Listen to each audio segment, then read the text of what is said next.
مسجدوں میں دل کی دنیا بدل جاتی ہے، دل پر اثر ہوتا ہے، دل بدل جاتے ہیں مسجد میں آ کر.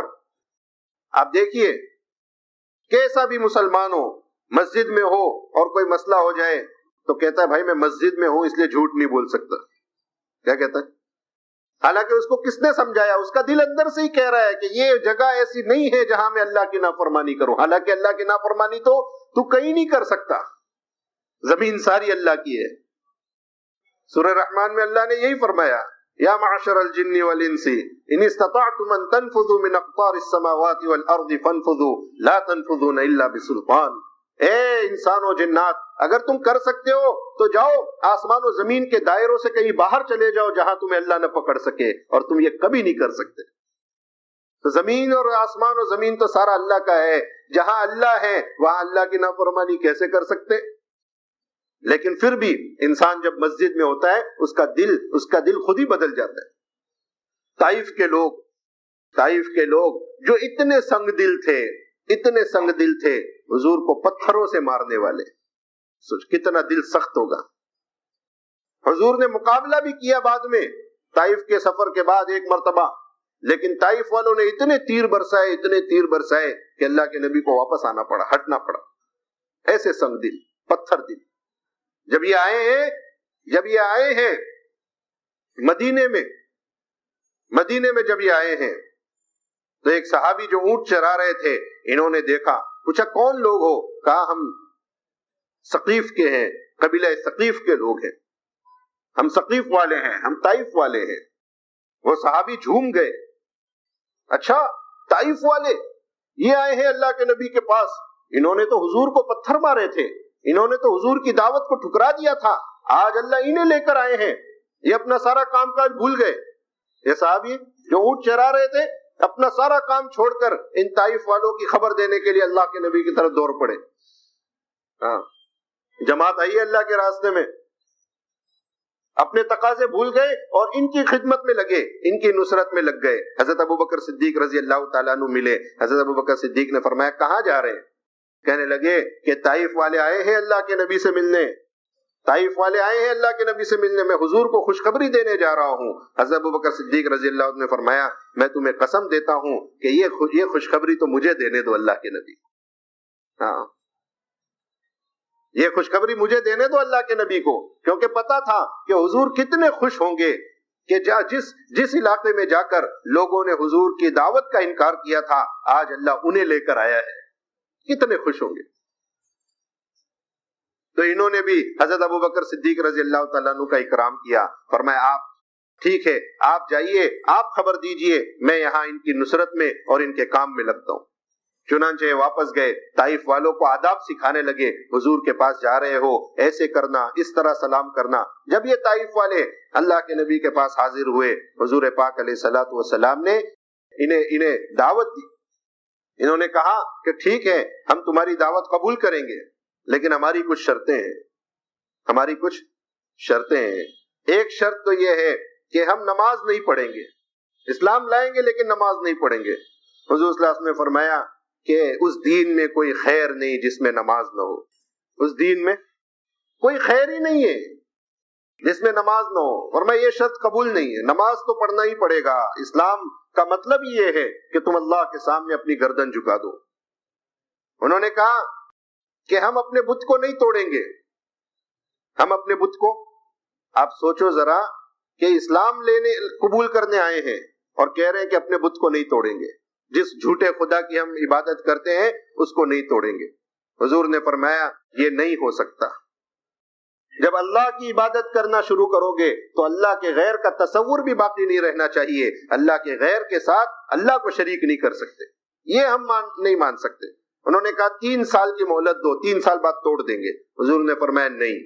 وہ کم کرتے رہے یہاں تک کہ آخر میں انہوں نے کہا اچھا 1 مہینے کی مہلت دے دو، 1 مہینے کی، 1 مہینے بعد ہم توڑیں گے. حضور نے فرمایا نہیں، 1 دن بھی اسلام کے ساتھ شرک جمع نہیں ہو سکتا، اللہ کے ساتھ اللہ کا غیر جمع نہیں ہو سکتا 1 دن بھی. تو کہنے لگے اچھا پھر ٹھیک ہے، ہم اس بت کو اپنے ہاتھ سے نہیں توڑیں گے. کتنی شرط، ہم اس کو حضور نے فرمایا ٹھیک ہے، یہ شرط منظور ہے، آپ مت توڑیے، ہم اپنے آدمی بھجوا کے توڑوا دیں گے۔ کہا ہم زکوٰۃ نہیں دیں گے، ہم اللہ کے راستے میں نہیں جائیں گے۔ حضور نے کہا ٹھیک ہے، منظور ہے۔ نماز کے لیے کہ نہیں، منظور نہیں ہے۔ اور بت نہیں توڑیں گے کہ نہیں، منظور نہیں ہے۔ انہوں نے کہا زکوٰۃ نہیں دیں گے اور اللہ کے راستے میں جہاد نہیں کریں گے۔ حضور نے کہا ٹھیک ہے، یہ شرطیں منظور ہیں۔ پھر کیا کیا کہ حضور پاک علیہ الصلوۃ والسلام نے ان طائف والوں کو مسجد میں ٹھہرایا۔ ان طائف والوں کو کہاں رکھا؟ مسجد میں ٹھہرایا۔ کیوں؟ اس لیے مسجد میں ٹھہرایا کہ مسجد کے ماحول سے ان کا دل اسلام کے لیے نرم ہوگا۔ جو اتنے سخت دل ہیں کہ اسلام لانے کے بعد بھی اسلام کے اعمال کرنے کو تیار نہیں ہے، زکوٰۃ نہیں دیں گے، اللہ کے راستے میں نہیں جائیں گے، نماز نہیں پڑھیں گے، جو اتنے سخت ہیں ان کو مسجد میں ٹھہرایا تاکہ مسجد کے ماحول میں صحابہ کی جب ایمان کی مجلسوں میں رہیں گے، مسجد کے نورانی ماحول میں رہیں گے تو یہ پھر زکوٰۃ بھی دیں گے اور یہ اللہ کے راستے میں بھی جائیں گے، ان کا دل اسلام کے اعمال کے لیے نرم ہو جائے۔ ہاں، اس لیے ہماری دعوت ہے یہ 2.5 گھنٹے کی ملاقاتوں میں گھر گھر جا کر، اور یہ جماعتوں میں جو ہم مسجد کی آبادی کی محنت جو سنتے ہیں کہ کیا کریں کہ ملاقاتوں میں جا جا کر مسجد میں لائیں۔ ہاں، مسجد میں لائیں اور مسجد میں لا کر ان تعلیم کے حلقوں میں بٹھائیں، اور پھر تعلیم کے حلقوں میں بٹھا کر جب اس کا دل نرم ہو جائے اللہ کی باتوں سے، اللہ کے نبی کی باتوں سے، جب دل میں نرمی آئے، گناہوں کی نحوستیں ختم ہو، گناہ کی ظلمت اس کے دل سے مٹے، اور پھر دعوت دینے والا ساتھی اس سے بات کرے اور پھر اللہ کے سامنے روئے، اے اللہ میں تو اتنا ہی کر سکتا تھا، اس کو اس کے گھر سے نکال کے لے آیا، اے اللہ اس کو اس کی دکان سے نکال کر لے آیا، اے اللہ اس کو اس کے گناہ کے اڈے سے نکال کر لے آیا، تیرے گھر پر لا کر کھڑا کر دیا، اے اللہ اس کا جسم تو میں تیرے گھر میں لا چکا ہوں، دل میرے ہاتھ میں نہیں ہے، دل اللہ تیرے قبضے قدرت میں ہے، تو اس کے دل کو اپنی طرف پھیر دے۔ یہ ہمارا کام ہے، دعوت دیں گے دعا کریں گے، دعوت دیں گے دعا کریں گے، دعوت دیں گے دعا کریں گے، اللہ کے بندوں کی خوشامدیں کر کر کے ان کو اللہ کے گھر میں لائیں گے، ان کی تشکیل کر کے ان کو اللہ کے راستے میں bھیجیں گے۔ کیوں؟ تاکہ یہ اللہ کے راستے میں جا کے اس کا دل کا دھوکہ کھلے۔ ہاں، یہ انسانوں پر رحم ہے، یہ تشکیل انسانوں پر رحم ہے۔ آدمی کو تشکیل کے وقت برا بہت لگتا ہے، تشکیل کے وقت تشکیل ہر ایک پر بھاری ہے، تشکیل ہر ایک پر بھاری ہے۔ اللہ کے راستے میں نکلنے کے وقت آدمی کو چونکہ اپنے ان محبوب مشغلوں کو چھوڑنا پڑتا ہے جس میں اس کی جان اٹکی ہوئی ہے، جس میں اس کا من لگا ہوا ہے، وہ چھوٹتے نہیں آدمی سے چھوٹتے نہیں۔ ہاں، ایک بزرگ راستے سے گزرے، ایک آدمی کو دیکھا عطر کی دکان پر بیٹھا ہوا ہے، بہت ساری شیشیاں، بہت ساری بوتلیں، اور ان کو کھڑے کھڑے دیکھ رہے ہیں۔ اس نے کہا بھائی میاں جی کیا دیکھ رہے ہو؟ کہنے لگے بھائی میں یہ دیکھ رہا ہوں کہ ان شیشیوں میں سے تیری جان کیسے نکلے گی، اتنی ساری شیشیوں میں تیرا من اٹکا ہوا ہے، موت کے وقت تو ان کو کیسے چھوڑے گا؟ انہوں نے کہا جیسے تیری جان نکلے گی ویسے میری جان نکلے گی۔ کیا کہا؟ جیسے تیری جان نکلے گی ویسے میری جان نکلے گی۔ کہا میری جان تو دیکھ یوں نکلے گی، اور کنارے پر گئے اور داہنے کروٹ پر لیٹ کر لا الہ الا اللہ محمد رسول اللہ پڑھا اور روح پرواز کر۔ کچھ ایسے بھی ہوتے ہیں جو آخرت کی تیاری میں ہر وقت لگے ہوئے ہیں، جو اس کے انتظار میں ہے کہ کب موت آئے، کب اللہ کی طرف سے بلاوا آئے اور ہم چل دیں۔ آدمی پہلے سے تیاری کرتا نہیں کرتا، سردی آنے سے پہلے گرم کپڑے سلوا لیتا ہے، سردی آنے سے پہلے موٹے کپڑے سلوا لیتا ہے اور صدری خرید لیتا ہے اور کان کا ٹوپلا خرید لیتا ہے۔ یہ سردی کے سامان سردی آنے سے پہلے لے لیتے۔ تو جب سردی آنے سے پہلے سردی کی تیاری کرتے ہیں، گرمی آنے سے پہلے گرمی سے بچنے کی تیاری کرتے ہیں، تو اللہ کے پاس جانے سے پہلے اللہ کے سامنے حاضر ہونے کی تیاری کیوں نہیں کرتے؟ یہ اللہ کے راستے میں نکلنا یہ کیا ہے کہ یہ اللہ کے سامنے حاضر ہونے کی تیاری ہے۔ یہ کیا ہے؟ یہ اللہ کے سامنے حاضر ہونے کی تیاری ہے۔ ہاں، کہ اللہ کے راستے میں نکل کر، کہ ان کو اللہ کے راستے میں نکال کر مسجدوں میں ٹھہرا کر تعلیم کے حلقوں میں بٹھا کر ان کے دل کی دنیا بدلنی ہے۔ آپ دیکھو، عجیب بات ہے، عجیب بات ہے، کیسے دل بدلتا ہے۔ اللہ کے راستے میں نکل کر دل کے اندر کے اندھیرے کٹتے ہیں۔ دلوں میں اندھیرا ہوتا ہے، دلوں میں کیا ہوتا ہے؟ اندھیرا ہوتا ہے، گناہوں کے اندھیرے، گناہوں کی ظلمتیں ہوتی ہے۔ حدیث میں آتا آدمی ایک گناہ کرتا ہے، آدمی ایک گناہ کرتا ہے، ایک کالا نشان اس کے دل پر لگ جاتا ہے۔ توبہ کرتا ہے تو وہ دھو دیا جاتا ہے، توبہ نہیں کرتا، دوسرا گناہ کرتا ہے، دوسرا کالا نشان اس کے دل پر لگا دیا جاتا ہے۔ دھیرے دھیرے گناہوں کی وجہ سے اس کا دل کالا سیاہ ہو جاتا ہے، گناہوں کی وجہ سے اس کا دل کالا سیاہ ہو جاتا ہے۔ پھر اس کا اثر یہ ہوتا ہے کہ اس کے دل پر خیر کی بات کا اثر نہیں ہوتا۔ اس کے دل پر اب کتنی خیر سنا دو، کتنی دین کی باتیں کر لو، کہ گناہوں کی ظلمتوں کی وجہ سے دل ایسا سیاہ ہوا ہے کہ اللہ کی بات اس کے دل پر اثر نہیں کرتی، اللہ کے نبی کی بات اس کے دل پر اثر نہیں کرتی۔ تو دلوں میں اندھیرے ہوتے ہیں گناہوں کے، دلوں میں اندھیرے ہوتے ہیں شرک کے، دلوں میں اندھیرے ہوتے ہیں اللہ کے نافرمانی کے، تو اللہ کے راستے میں نکل کر یہ اندھیرے کٹتے ہیں۔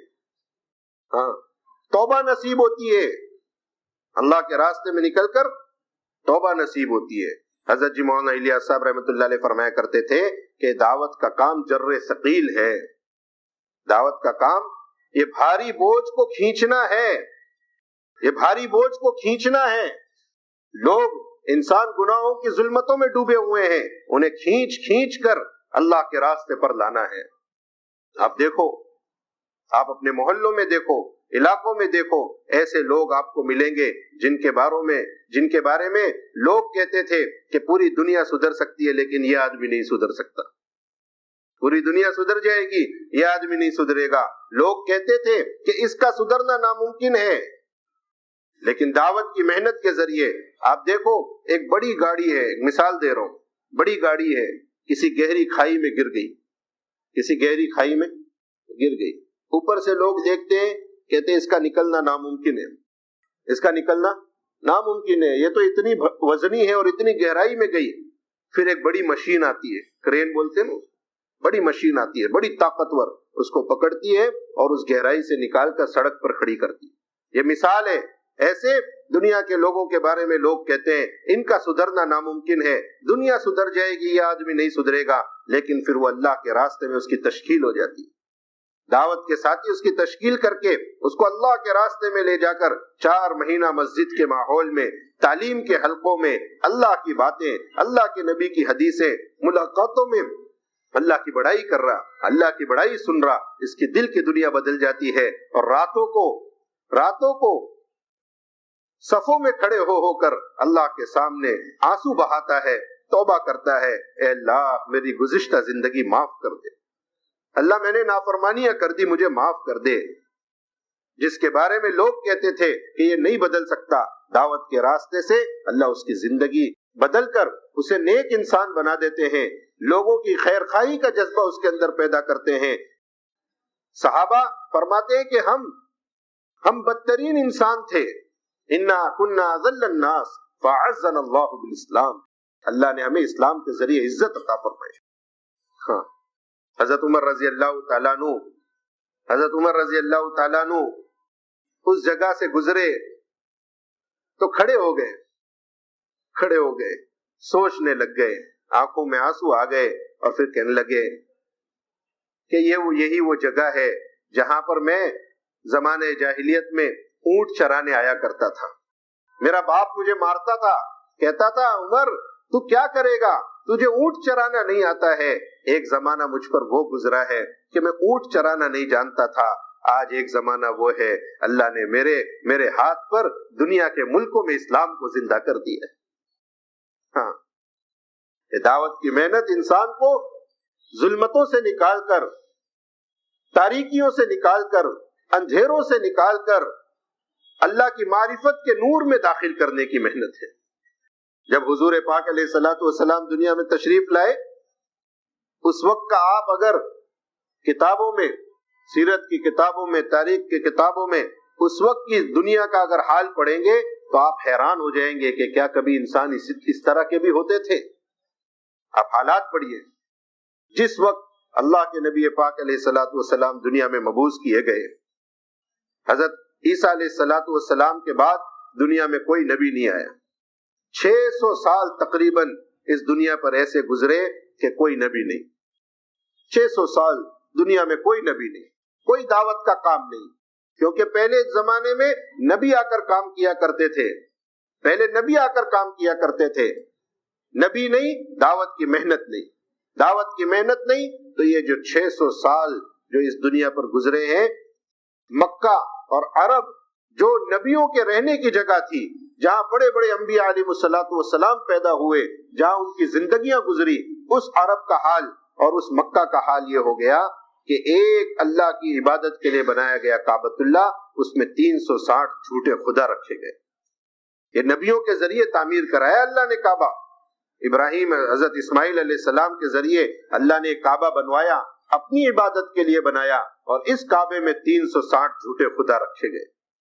وما كان صلاتهم عند البيت الا مكاء وتصديا، کہ ان کی عبادت کیا تھی؟ کہ ان کی عبادت یہ تھی، کعبے کے ارد گرد جمع ہوتے، تالیاں پیٹتے، سیٹیاں بجاتے، ننگے ہو کر برہنہ ہو کر مرد اور عورت کعبے کا طواف کیا کرتے تھے. یہ حالات زندگی. اپنی بچیوں کو اپنے ہاتھ سے زندہ دفن کرتے تھے زمینوں میں. بچی پیدا ہوتی، اسے پیدا ہوتے ہی مار دیا کرتے تھے.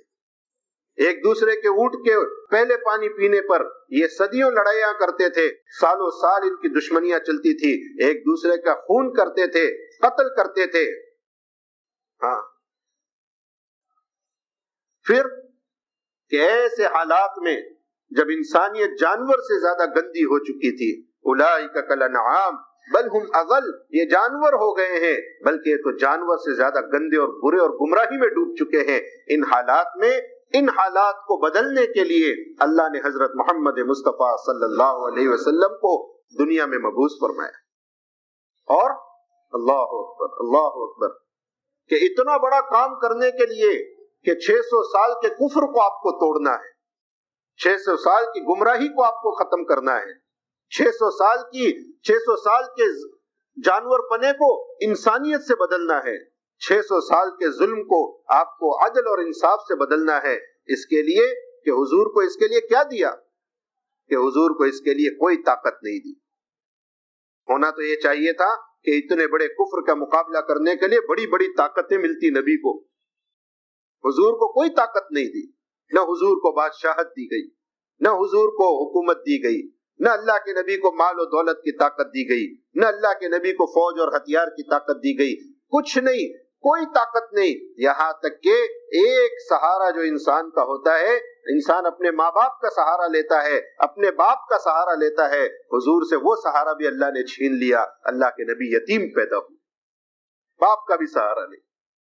کہ اب اتنے بڑے کفر کا مقابلہ کرنے کے لیے اور اتنے بڑے ظلم کا مقابلہ کرنے کے لیے کہ آپ کے پاس نہ حکومت ہے، نہ عہدہ ہے، نہ طاقت ہے، نہ مال ہے، نہ زر و زیورات ہیں، کہ اب آپ اس کا مقابلہ کیسے کریں گے اور اتنے بڑے کفر کی ظلمتوں کو آپ کیسے توڑیں گے؟ تو اس کے لیے اللہ نے آپ کو دعوت کی عظیم اور عالی محنت عطا فرمائی، دعوت کی طاقت عطا فرمائی. یا ایھا المدثر قم فانذر وربک فکبر، اے کملی اوڑھنے والے اٹھو، اپنے رب سے ڈراؤ، اپنے رب کی بڑائی بیان کرو.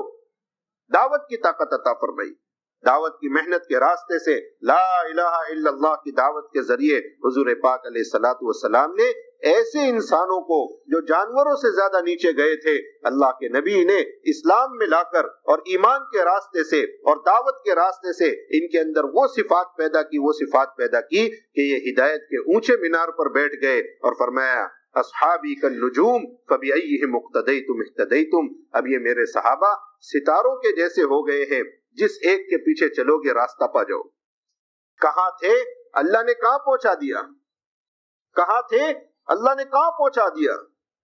ہاں، بڑی طاقتور، بڑی زبردست محنت اللہ نے. یہ تو الگ بات ہے، یہ الگ بات ہے کہ اس محنت کی سادگی کی وجہ سے ہم دھوکہ کھائے ہوئے. سیدھی سادی محنت ہے. کیسی ہے؟ سیدھی سادی محنت ہے. اس محنت کی سادگی کو دیکھ کر ہم دھوکہ کھائے. ہم کیا، ہم سے پہلے بھی لوگ اسلام کی سادگی کو دیکھ کر دھوکہ کھا جایا کرتے تھے. یہ الگ بات ہے کہ اس محنت کی سادگی کی وجہ سے ہم دھوکہ کھائے ہوئے ہیں. سیدھی سادی محنت ہے, سیدھی سادی محنت ہے.